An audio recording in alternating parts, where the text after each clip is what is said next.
If I were you, I'd watch this until the end because this recipe was simple, very quick, and super tasty. Come, let me show you.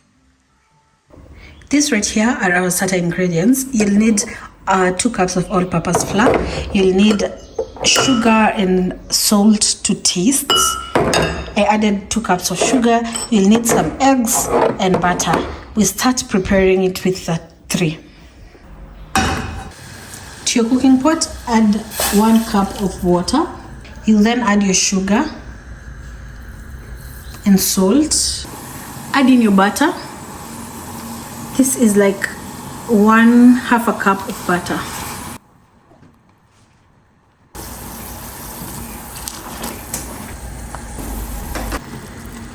Gradually stir in your all-purpose wheat flour. Keep on stirring continuously. Imagine you need just 3 ingredients to make this possible. You need all-purpose flour, butter, and water.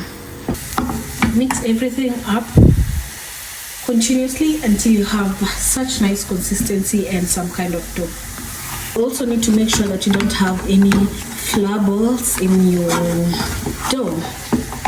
So gradually break it up over and over again until you have something that is smooth with no flour balls inside.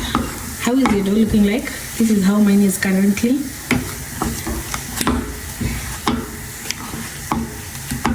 How many people love churros in your family? Is it something that you've tried before? Is it something that you'd love to try? It's that simple. I have to admit that it's a bit exhausting to keep on mixing, especially because the dough is constantly sticking up. But don't get tired. Don't give up yet. It's a worth snack. All this effort is worth it. If you're new here, by the way, my good name is Mao. We do more videos on new recipes and homemaking. If that is something that you're interested in, please consider subscribing, like and share.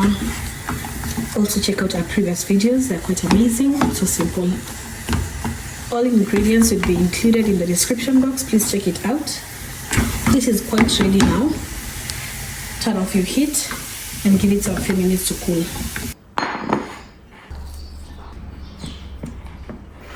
Keep on mixing gradually. You want it to cool down. Since we're going to add in some eggs right here, we don't want it to be too hot. We don't want it to cook the eggs. As our dough is cooling, we're going to prepare our cinnamon sugar. Cinnamon sugar is used to dip in the churros after they are cooked. So to your bowl or to your mixing bowl, I'll be adding a teaspoon of cinnamon. And since I don't want my churros to be too sugary, I just go in with 2 tablespoons of sugar. Mix everything up. We'll need to pour our mixture in a plate for easier coating of the churros. Clean your working station and set your cinnamon sugar aside. Our dough is cool now. You can just feel it with the back of your hands. We're going to add in 2 eggs, 1 at a time. I'll make some space at the center so that I'll just mix in the egg. The consistency of your dough should be something of this sort.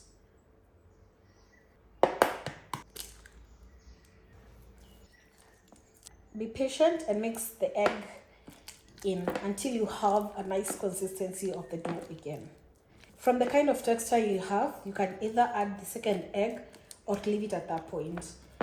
I'll have measurements in the description box below, but most of these measurements will be determined by the number of people that you want to enjoy the churros. To avoid a lot of movement for your bowl, this is a hack I'm showing you. You can line a towel on your counter and place your bowl on top. You'll have lesser shaking and lesser chances of the bowl cracking. The only tough part about making churros is the exhaustion when you're mixing. You have to be thorough and gentle at the same time. This is like your arm workout day.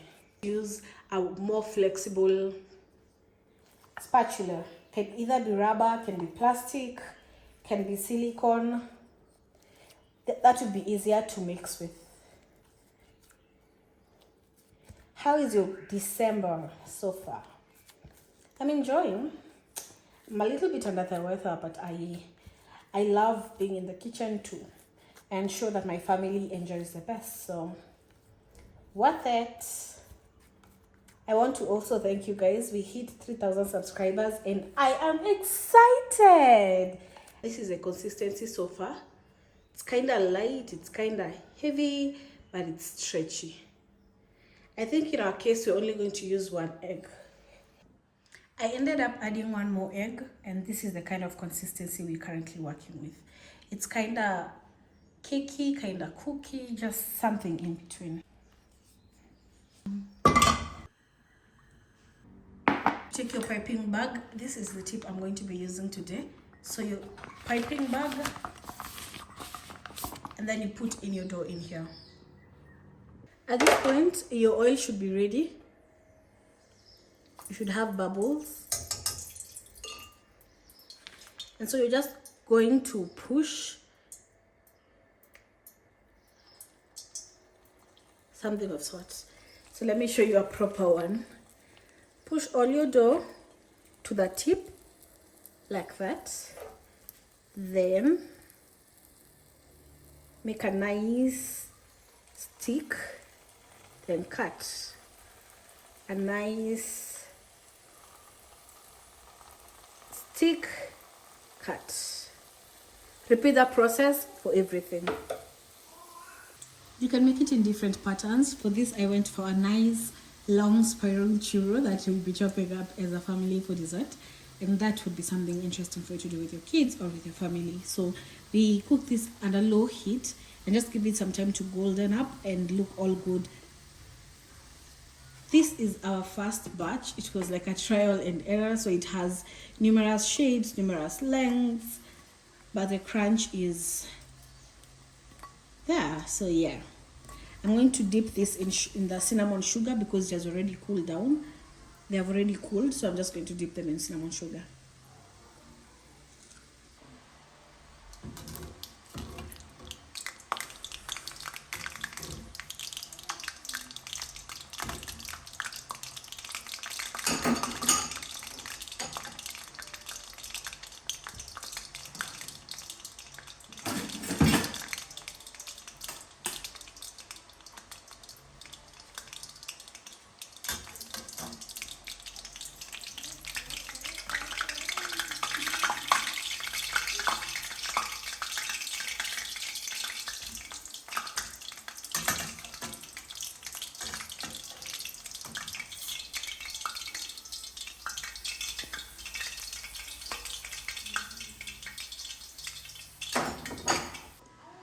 This is our churro ring. You dip it in the sugar when it's slightly warm. So you just toss it around. That's why I needed my sugar in a plate. You just toss it in there. No, it's falling apart. Making your cinnamon sugar, go for the smaller granulated sugars instead, the sugar that is tiny bits. In my bowl, I added a scoop of butter, brown chocolate, a piece of brown chocolate, and a piece of white chocolate. I'm gonna have this in the microwave for a few seconds, at most 20 seconds, for it to melt.